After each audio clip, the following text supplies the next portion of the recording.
You've all heard of Ted Bundy. You know the names of Dahmer and Gacy. But there are others, monsters whose names were buried beneath history, obscured by geography or time, and today I'm putting two of them into the light. This is going to be a man who believed that he was a werewolf and mutilated his victims. And the second one is a 19th century French vagrant who preyed on children, women and men across the countryside, creepily blending in. Now, viewers' discretion is strongly advised because I do go into a lot of detail in this one. Let's get right into it.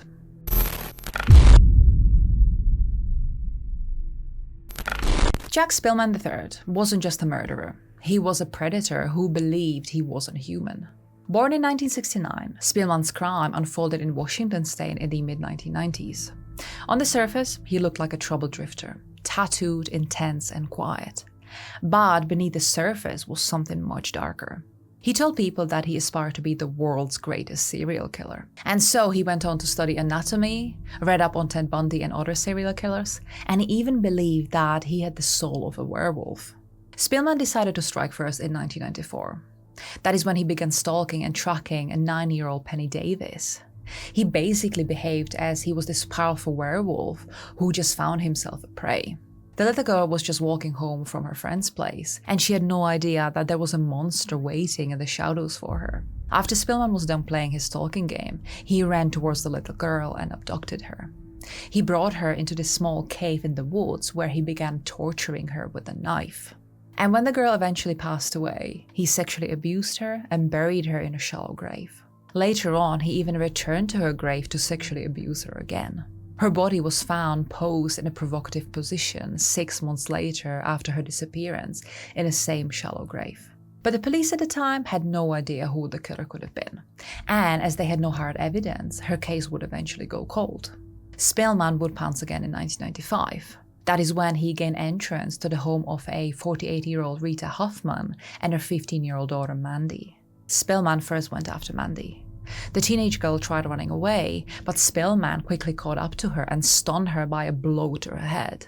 He then turned to Rita, pulled out his 12-inch long blade, and began chasing the woman down the hallway and into the living room. When Rita tried escaping, Spillman grabbed her by the hair and began stabbing her. She would suffer a staggering 31 blows. After Rita was dead, Spillman decided that he was not done yet. He proceeded to cut her breasts off, which he then arranged next to Mandy's body. He would also cut out Rita's genital area and stuff it into her mouth. Spillman then walked over to Mandy, and the girl was just regaining her consciousness when the killer kneeled over her and stabbed her in her chest. He then sexually assaulted Mandy, cut out the skin around her genitals and placed that onto the girl's face. He then inserted a baseball bat in her private parts and arranged both women into these provocative positions.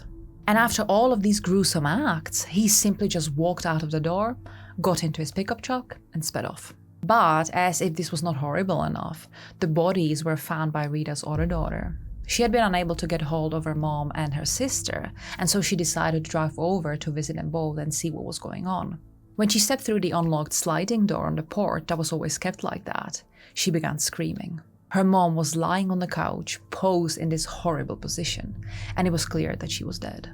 The girl immediately called 911, but she still went on to look for her sister, thinking she might be just hiding somewhere or that she needed help. And when she stepped inside her mother's bedroom, that is where she discovered the brutally mutilated body of Mandy, lying on their mom's bed. After this horrible discovery, thankfully it wasn't long enough before Spillman was arrested. A number of witnesses described the same pickup truck being parked outside of Rita's house at around 11:30 p.m. on that night. And since it was determined that Rita and Mandy died at around the same time, the investigators began hunting this driver down. They turned to Spillman shortly after his truck matched the description, and Spillman himself already had a criminal record of robbery and attempted rape. One of his neighbors also confessed that Spillman had gone out for a drive at around 11 p.m. on that night of the murder, but he never returned until about 2 a.m. He was also seen acting suspiciously around a hall parking lot that was nearby Rita's house shortly after the murders. And so the officers went in to search the premises, and they found Spillman's pickup truck parked right there. And inside, a 12-inch blade covered in blood was found. And so it was sent for testing, and Spillman was put under 24-hour surveillance. In the end, DNA ended up linking him to the gruesome scene, as the blood matched the victim. What the investigators didn't expect was they actually found in Spillman's own home. There, the man had journals filled with detailed descriptions of his fantasies about transforming into a wolf to hunt young girls. He even had drawings, and these were grotesque depictions of how human beasts tearing their victims apart. During the interrogation in 1996, Spillman smiled and he showed no remorse. He even said that he was disappointed. He had planned to kill many more. Then, while describing his heinous crimes, he appeared to be in this state of frenzy, as he was just reliving those moments in his head again. He added that he wanted to torture his victims in a cave, and he complained that the 9-year-old girl died too fast on him. He had a strong desire to stalk young girls, and he wanted to cut out their hearts and eat them. In the end, Spillman pled guilty to 3 murders, even to killing the 9-year-old Penny Davies, which was a surprise to everyone. Spillman had actually been questioned in regards to her death at the time, but there was just never any hard evidence to link him to the crime scene. For his confessions, the death penalty was removed from the table, and so instead he's serving life in prison at the Washington State Penitentiary.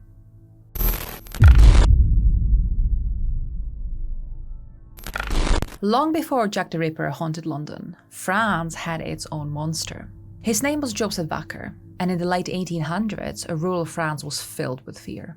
Villagers whispered about the killer vagabond, a man who roamed from town to town, leaving a trail of mutilated bodies. They had no idea that behind the handmade rabbit fur hat and dusty coat, an evil killer was hiding. Born in 1869, Vacher was noted to be violent from his childhood. He took his father's rifle and began shooting at boys for heckling him, and he even tried strangling his own brother after Vacher thought that the boy was just slacking off as they were working on the family farm.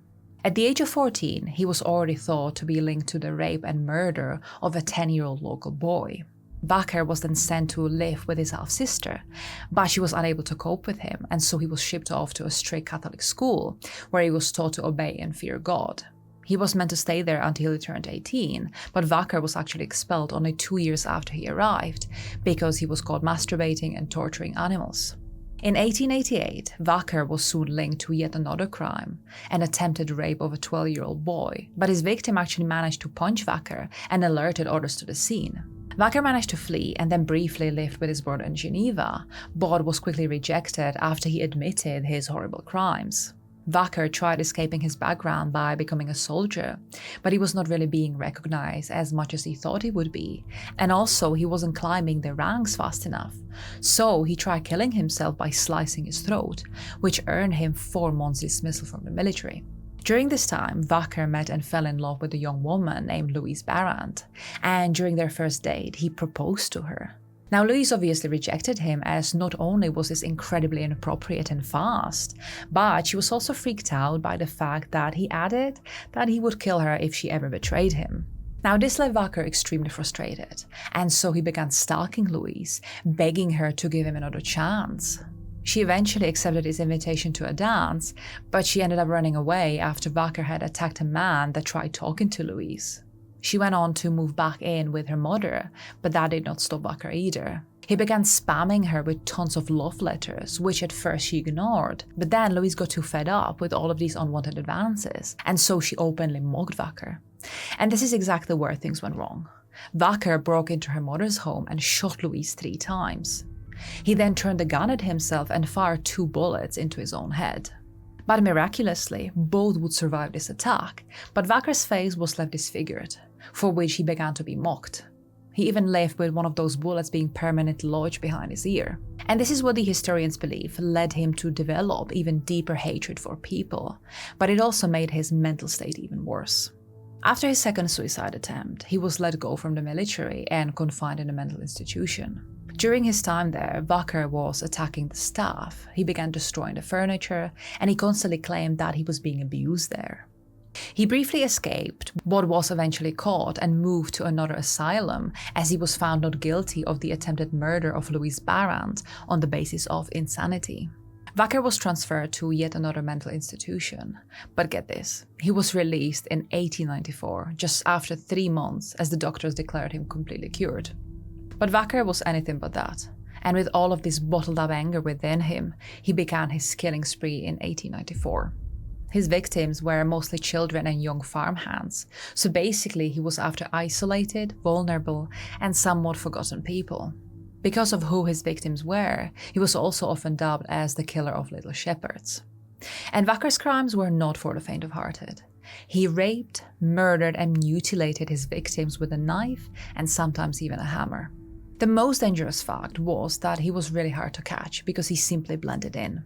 He was a drifter, so he was always moving around and always one step ahead of the police. His reign of terror ended in 1897 after he was finally apprehended. Vacher was trying to kill a farm worker when her husband and a few villagers fought him off. They captured him and called the police, who then took him away for questioning. And that is when Vacher finally gave in and confessed to his crimes. He confirmed 11 murders, but hinted that there could have been more. He was actually accused of killing more than 50 people across his 3-year killing spree and the years before. And at his trial, he played insane yet again. Vacher claimed that he had been bitten by a rabid dog when he was a child, and so his whole life he had to be in this constant battle with this madness inside of him. He then switched his story, saying that he had been cured, but that he was actually sent to this earth by God, comparing himself to Joan of Arc.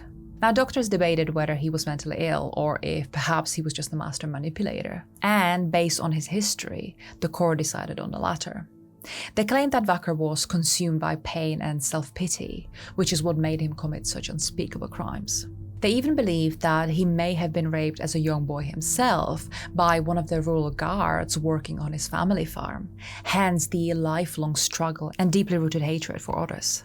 In the end, Vacher was sentenced to death by guillotine, which was carried out in front of 3,500 people in 1898. But even this did not go smoothly. Vacher broke out of his cell and seriously injured one of the guards as he was trying to escape the scene. He was subdued by other staff, and then by the executioners. He had to be dragged to the guillotine as he refused to walk under his own power. A reporter at the scene said that there was no remorse, only silence. Today, only a few outside of France know his name. But in his time, Vacher was called the French Jack Ripper. But considering the number and nature of his crimes, I think he was even worse than the London one. I also find it very scary to think that, aside from the names we all know of, there are so many other serial killers out there that we have not even heard about, especially the ones lurking in forgotten headlines and dusty archives. And they really remind us of how many more might be out there. Now let me know down in the comments which of these two killers shocked you more.